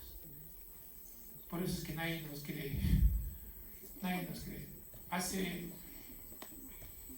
unos 40 años atrás, unos 40 años atrás, el boom de las investigaciones se las llevaban los argentinos. Investigaban un montón. Y ustedes saben, cuando hay investigación, ¿qué hay? Cuando uno hace bastante investigación. ¿Qué debería haber? Hay inversión. ¿Qué es inversión? Ustedes saben. Es que hay un libro que el lado oscuro de la medicina. Ustedes saben de que los laboratorios pagan para hacer trabajos de investigación con medicamentos. Ustedes saben que muchos laboratorios nos tienen conejillos de indias en América Latina, en África. Por ejemplo, yo soy un médico más o menos con fama, me gusta investigar. Pero el doctor Chávez, sí, queremos probar un medicamento que dice que este medicamento hace que los niños, su cerebro se desarrolle mejor y su desarrollo, que normalmente debe el niño a los 3 meses ya sentarse, con este medicamento al mes el bebé se sienta. O sea, si se abrió un medicamento así, gol, ¿no es cierto? Todo el mundo lo compra, todo el mundo quiere tener inteligencia. Pero queremos probarlo con los bebés. Y le damos tanto, no una bicoca, niños, ¿sabes? Es una buena cantidad. Y lo hago. ¿Quién sabe? Nadie sabe. Yo soy, si para colmo soy jefe de mi servicio, me pongo todos los días a pasar visita y a los niños que los veo, les doy, llego a una enfermera, dale. Agarro un grupo y ya decimos, no solo estaba acá, hacen acá, hacen un grupo de estudios, salen, ven, sí se funciona, no funciona. Pucha, qué mala suerte, ¿no? Estos niños empezaron a como, qué mala suerte, ya, ¿qué vamos a hacer? No sirve el medicamento. Qué mala suerte, ¿no? O sea, pero son seres humanos. Son seres humanos. Entonces, igual pasó con COVID. Con COVID se cayeron las coberturas de vacunación al suelo. O sea, ustedes vieron una posta en los primeros meses abierta en el Perú. Yo no vi ninguna. En mi casa en Sachaca hay una posta que la vi un año cerrada. ¿Quién vacunar? Si todos los recursos fueron para COVID, ¿quién vacunó? Si los centros de salud dicen que no estaban preparados para COVID, ¿qué hicieron? ¿Qué hicieron? Cerraron, se fueron a su casa. Eso será algo que nosotros lo llevaremos toda la vida. Y le fallamos al país. ¿O no, chicos? Le fallamos al país. Cuando digo somos héroes, sí, hubo héroes, hubo gente que murió por sus pacientes, médicos que murieron, pero muchos médicos no murieron en trabajo, murieron fuera. Igual técnicos se fueron, los dejamos a nuestros pacientes, los dejamos. Lo mejor de la medicina se fueron, porque se fueron más de 60 años. Médicos y enfermeras. ¿Y puedo comparar a un médico de 60 años con un joven que sale de 27 años? ¿Qué tengo detrás? Experiencia. Años de experiencia, de saber si ese paciente siquiera está mal o no está mal. ¿Y saben quiénes fueron la primera línea de nosotros? Los médicos jóvenes. Médicos sin especialidad, sin experiencia de manejo hospitalario. A esos los mandamos a manejar pacientes COVID. Mientras que yo estaba en mi casa, tranquilo y feliz. Eso es algo que no podemos leernos las manos. O sea, como dice, entre gitanos no se le pueden leer las cartas, ¿no es cierto? Eso será una mancha. Yo lo siento así como una mancha. Fallamos al país. Le fallamos al país. No merecía eso, nuestro país. Por eso murió tanta gente. ¿No se dan cuenta que tuvimos la mortalidad más alta del COVID a nivel mundial en relación población? Cosa que ocultan hasta ahora nuestras autoridades. Y no hemos aprendido ni papas. Seguimos igual. Y la próxima pandemia que venga en unos 3, 5 años, ustedes saben que esperamos una nueva pandemia, ¿no es cierto? Los que han leído. ¿Por qué? A ver, demuéstrenme que alguien lee en esta editorial. Que alguien quiere ser mejor, no ser uno más del mundo. ¿Por qué? ¿Por qué esperamos una pandemia en los próximos 4 o 5 años? Es el promedio que más o menos ya está preparando Estados Unidos para eso ya. Están full centros de investigación ahorita. Están desarrollando toda la investigación. Apenas aparezca, no sabemos si se sobreentiende que probablemente va a ser un nuevo virus. Pudiera ser una bacteria mutada, pero estamos esperando que sea un virus. Por eso están preparando centros de investigación. Ahorita hay centros de investigación en Estados Unidos full, hay en la India, hay en Camboya, en Camboya y en Sri Lanka, de la Johns Hopkins. Y lo dijo, no lo digo yo, chicos, lo dijo la jefa de microbiología de Johns Hopkins el año pasado, en la charla que en el Congreso Americano de Pediatría, que estaban preparándose, que ojalá que no, pero si llega, nos va a sacar la mujer, otra vez, porque igualito estamos preparados. ¿Saben por qué? Por el calentamiento global, que nadie quiere decirlo, porque hay intereses económicos de por medio. Estudios están demostrando, porque se han preguntado, ¿y por qué mutó? O sea, el COVID, dice que el COVID fue hecho en China, en un laboratorio, puede ser que sí, puede ser que no, pero al final, ¿por qué fue un virus tan agresivo? O sea, ¿por qué mutó tanto? O sea, fue tan terrible. O sea, ¿por qué? ¿Por qué no tuvimos un virus así hace 50 años? El calentamiento global ha hecho que aumente la temperatura promedio a nivel mundial. Ya han hecho estudios ya comprobados. No lo digo yo, lo dijo la microbióloga de Johns Hopkins, que a mayor temperatura mayor virulencia. Mayor virulencia. Entonces, si este calentamiento global sigue como está pasando, tenemos que esperar nuevas mutaciones. ¿Ya? No es para asustarlos, pero no son jóvenes. Bueno, espero que se sean bien nutridos, ¿no? Porque algo demostró en la pandemia, ¿qué demostró? ¿Cómo? ¿Qué tipo de nutrición fue? ¿Quiénes se murieron?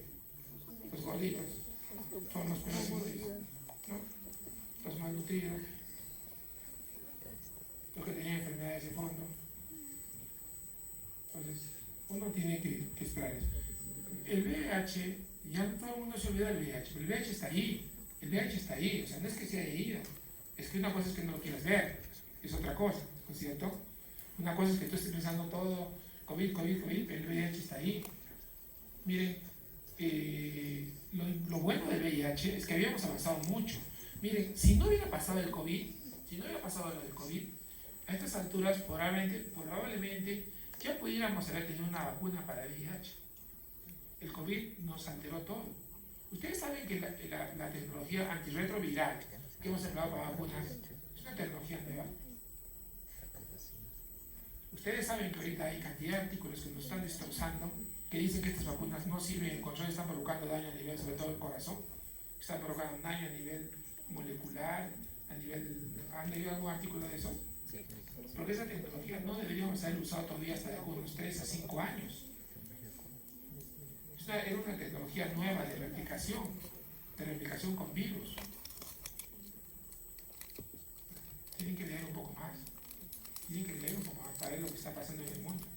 No sean alumnos de copias y de lo que yo venga y todo me crean, pero de repente lo estoy mintiendo. Lo bueno es que la mayoría de pacientes con VIH ya están recibiendo tratamiento y se ha visto que el tratamiento antirretroviral funciona, disminuye la transmisión postparto. Si yo tengo una madre con VIH y a veces está embarazada, hace 20 años una madre con VIH embarazada fue el bebé. El bebé nacía con VIH congénito y generalmente 1 o 2 años y se moría. Así era la evolución natural de la enfermedad. Pero ahora con los antirretrovirales que hemos descubierto, no sucede eso. Yo le doy antirretroviral durante la gestación y la posibilidad de que el bebé se contagie es mínima. Incluso, OMS dice que para países pobres, como nosotros, como África, en los cuales tú no puedas asegurar lo ideal, no se confunda con esto, lo ideal es que si yo tengo una madre VIH, no debería de lactar, ¿ya? Sí puedo comprar la fórmula.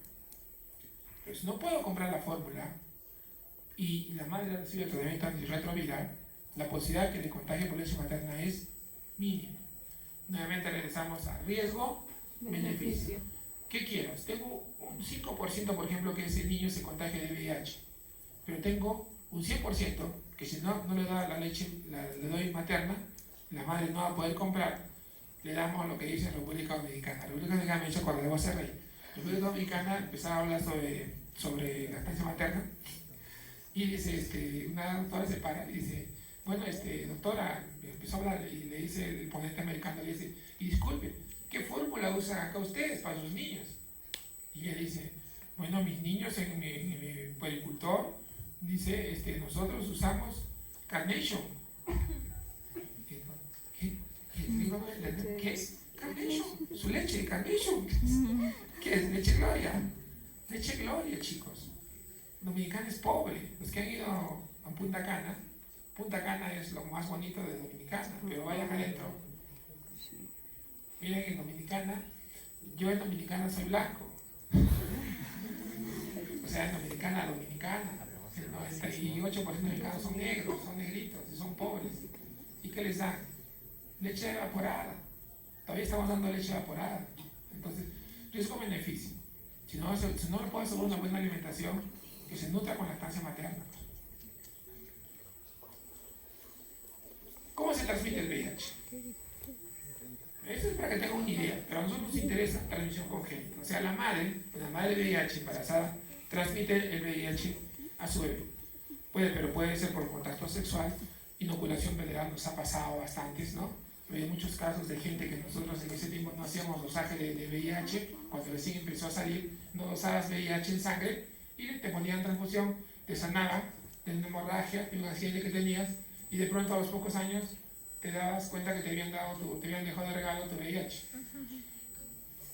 Y perinatal, que a veces sucede la perinatal cuando cuando el bebé nace, puede ser contagiado.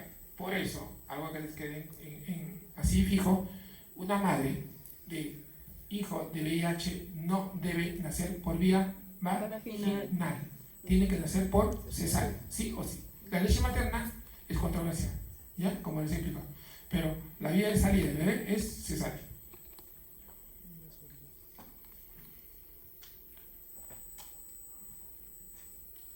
El SIDA pediátrico generalmente es transmisión por vía hematógena durante el embarazo o el parto, mucho más menos es leche materna, ¿no es cierto?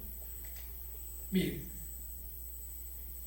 la tasa de transmisión de una madre por VIH no tratada al feto es del 15 al 40%. Estamos viendo que el 40% de una madre, hijo de una madre VIH, hasta el 40% pudiera infectarse. Pero si yo, como les dije, le doy tratamiento a la mamá durante la gestación, esa tasa de 15 a 40 se vuelve 1 a 2%. O sea, cae así, espectacularmente. Por eso es la importancia de toda madre gestante hacerle una prueba de VIH. ¿Ya? De VIH.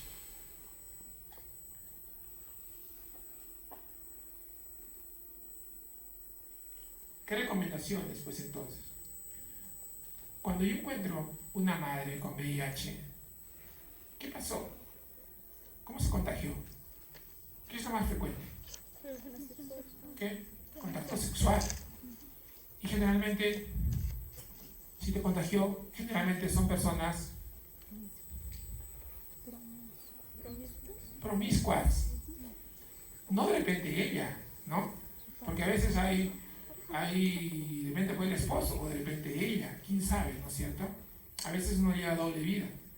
¿Han visto eso? O sea, a veces uno es doctor Jake, ¿no? O sea, a veces uno es bueno en el día y malo en la noche. Entonces, si yo encuentro una mamá que tiene VIH positivo, tengo que hacer el descarte de todo el screening. De todo el screening. Tengo que hacer el descarte de ¿qué? De sífilis. Porque todavía tenemos sífilis. Tengo que hacer el descarte de sífilis, tengo que hacer el corte de gonorrea, tengo que hacer de herpes, hepatitis B, hepatitis C. Recuerden que la vacuna de hepatitis B recién estamos vacunando hace unos 15 a 20 años atrás. O sea, probablemente sus padres no fueron vacunados por hepatitis B, que es lo más probable. No había esa vacuna todavía. Y lo importante, ¿no? Debe iniciarse el tratamiento apenas diagnóstico. Diagnóstico, tratamiento.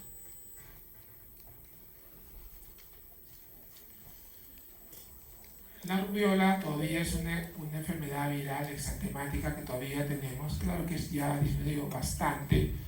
Es raro encontrar rubiola, pero es bueno que tú sepas de que es un virus igual ADN específico para humanos. ¿Se dan cuenta que muchos de los virus que estamos viendo son específicos para humanos? Son solamente de edad humana. El problema es el riesgo de rubiola congénita.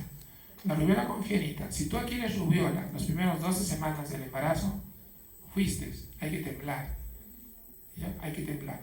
Si tú adquieres la rubiola en el último trimestre del embarazo, la posibilidad de que tengas problemas serios es bien raro. Es bien raro. ¿Y por qué hay que temblar? La rubiola congénita produce cardiopatía congénita, produce sordera y produce cataratas. O sea, te puede dar un neonato ciego, sordo y con cardiopatía. Entonces, por eso es importante hacer un diagnóstico precoz. La varicela sí es frecuente todavía en nuestro medio. Recuerden que recién estamos vacunando varicela en el programa de vacunación hace no muchos años, ¿no?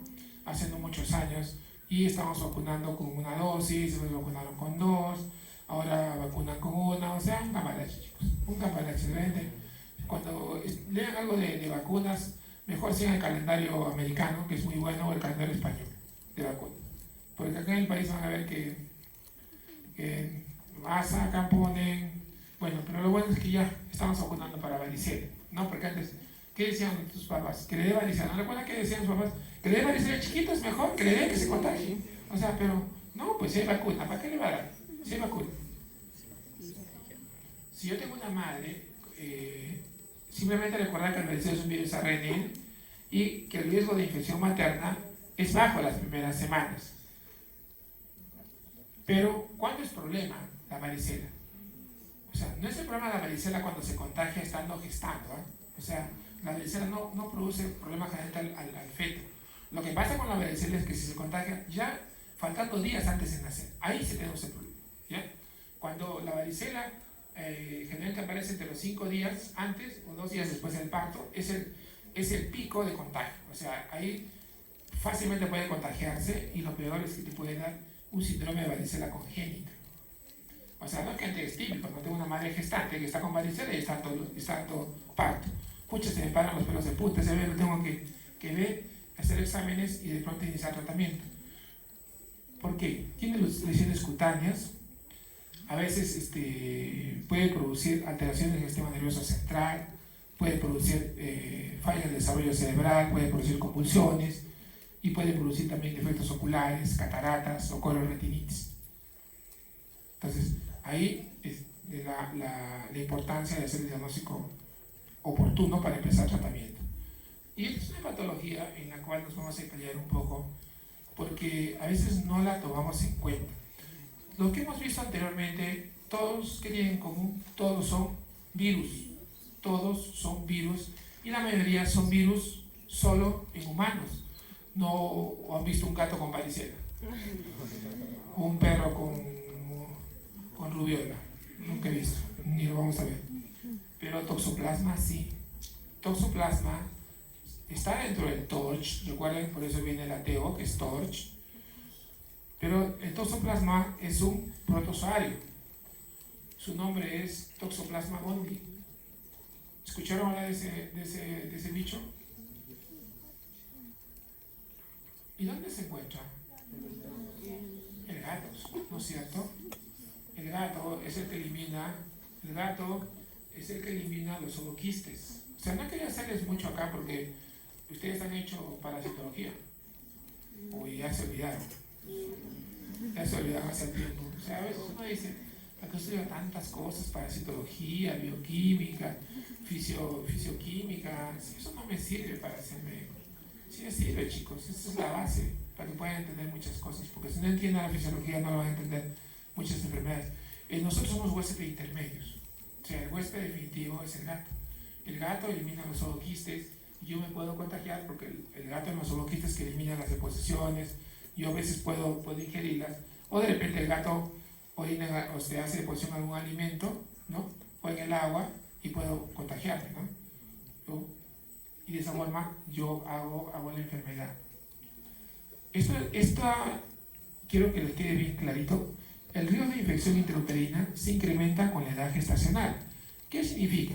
A mayor edad gestacional, la posibilidad de que el feto se infecte es mayor. A mayor edad gestacional, la posibilidad de que el feto se infecte es mayor. Pero los efectos sobre el feto son más graves si la infección se produce en una fase temprana. ¿Por qué? ¿Por qué? Por la maduración. Porque las primeras 12 semanas son la fase de formación. Y ahí, si alguna anoxa ocurre, puede alterar la replicación. Y ahí tenemos pacientes que le falta un bracito, le falta una manito, tienen problemas serios, no tienen un ojito, ¿no es cierto? Cuando pasan las primeras 12 semanas. Después de las 12 semanas, cuando ya tenemos un microhumano, ¿no? Porque es un microhumano. Luego lo que va haciendo es crecer, y crece por hiperplasia y por hipertrofia. Pero ya la impronta, o sea, el sello, está ahí. Cualquier cosa que afecte este sello antes de las 2 semanas te produce lo que se conoce como las malformaciones mayores. ¿Ya? Malformaciones mayores. Entonces, ese es el problema de la toxoplasma, que te puede producir malformaciones mayores. Ahora, la toxoplasmosis puede ser primaria, o sea que la mamá se contagió, nunca tuvo la mamá toxoplasma, y para mala suerte en el embarazo se contagia, y para mala suerte el primer trimestre. O puede ser una mamá que tuvo toxoplasmosis, o sea, es algo que a veces yo no entendía cuando era estudiante, ¿cómo se tuvo toxoplasmosis? El sistema inmunológico ya lo frenó, pero vuelve a ser una reinfección. ¿Ya? Entonces, por cualquiera de los dos lados, el bebé se contagia.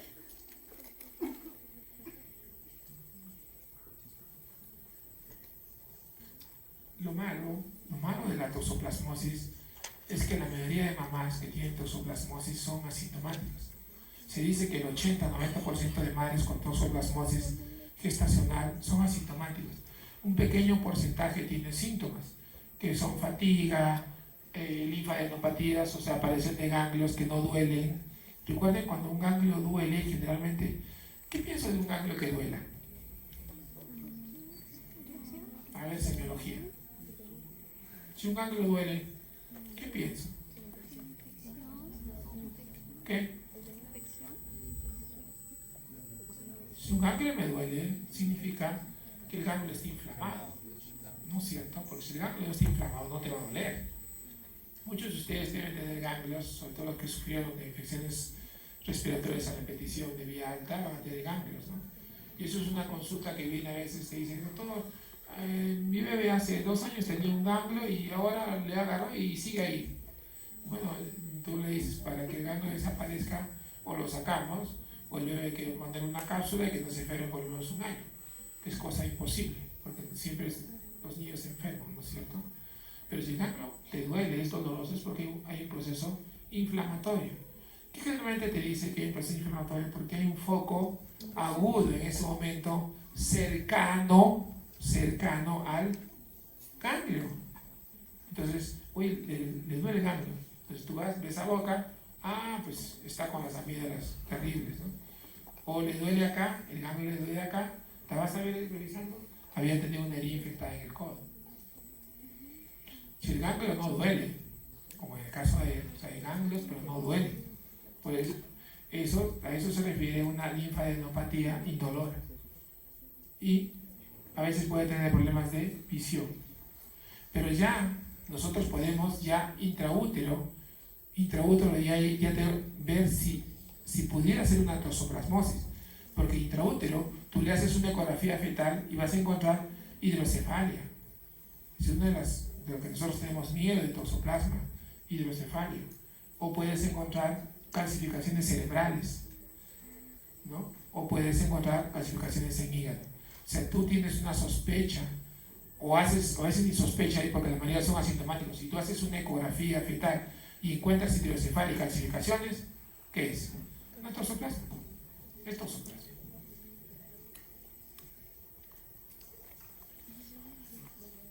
En neonatos, ¿cuál es la presentación clínica? Lamentablemente, no le hicimos ecografía de esa mamá y lo más frecuente, en el 70-90%, son infecciones subclínicas, asintomáticas, ¿ya? Que no presentan signos de infección al nacer. O sea, son niños que aparentemente están bien, pero ya llevan el alien dentro, ¿no es cierto? Y a los pocos meses empiezas a ver que el bebé no escucha, que el bebé empieza a ver retraso mental. ¿Qué pasa con este niño? Ya tiene 5 meses y no se sienta, señora, ¿qué le pasa? Y de repente la madre dice, sí, doctor, y no sé, no me sigue con la mirada, yo me acerco y no me sigue mucho. Y tú lo miras y de pronto ves que de repente ya tiene una catarata. Está frito el bebé, está frito ya. A estas alturas ya poco o nada puedes hacer con ese niño. La enfermedad sintomática generalmente son niños que nacen y hacen un exantema máculo-papular. ¿Qué significa máculo-papular? Semiología dermatológica. ¿Qué es la mácula? Una mancha eritematosa. ¿Con elevación? Sin elevación. Sin elevación. Cuando tiene elevación es pápula. Por eso es que dicen maculopapular. Un ejemplo típico de una erupción maculopapular.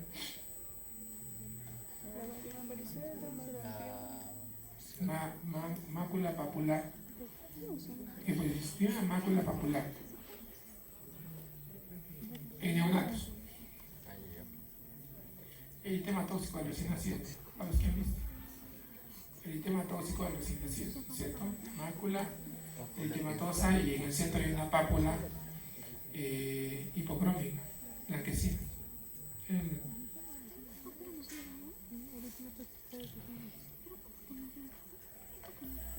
Y por último, la infección de inicio tardío, que se produce generalmente en los primeros 6 meses. O sea, recapitulando, porque es importante la toxoplasmosis, porque la toxoplasmosis, cuando diagnosticas, si no has hecho un buen control durante el embarazo, a veces vas a diagnosticar demasiado tarde. Vas a encontrar un niño con hidrocefalia, vas a encontrar un niño con problema auditivo, con problema visual, con retraso mental, o sea, y ya no requiere tratamiento. O sea, solamente es estimulación y tratar de que ese cerebro algo se recupere. Preguntas, chicos.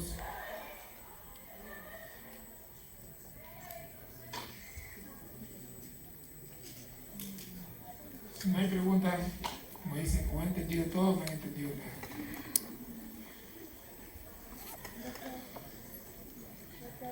Solamente para decirles que se den cuenta de la importancia del control durante el embarazo, ¿ya? Si controlas bien un embarazo, como siempre decimos, un buen control de embarazo no te asegura, pero no te da tranquilidad de que el neonato que nazca probablemente nazca sin problemas. No haces un control, es una caja de Pandora, porque tú no sabes qué te van a hacer, ¿no? Y nos ha pasado muchas veces. O sea, madres que no se han controlado, que nunca han venido, y no crean que no son de clase, muchas de ellas son clase media alta. Es que no tengo tiempo, doctor, pero doctor, señora, ¿por qué no vienes? Porque no tengo tiempo, doctor, trabajo mucho. Y al final, cuando nace, ya tienes problemas, ¿no? Tienes un niño con microcefalia, tienes un niño con cardiopatía, o peor, tienes un niño cieguito, o tienes un niño que tiene hidrocefalia. Entonces, patologías que ya son poco o nada recuperables. ¿No hay preguntas? Entonces, sí.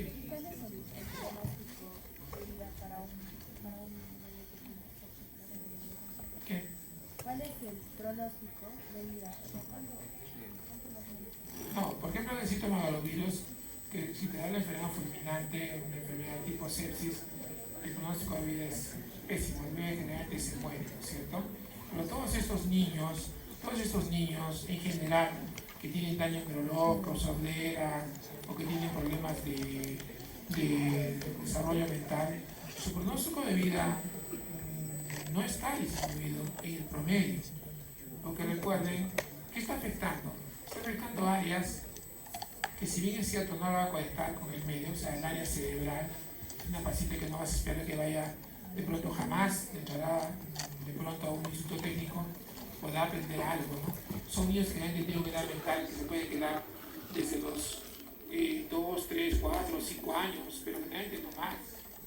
O sea, son niños que caminan, son niños que te van a comer, pero son niños que no te van a hacer un desarrollo integral. ¿Ya? Bueno, chicos, gracias.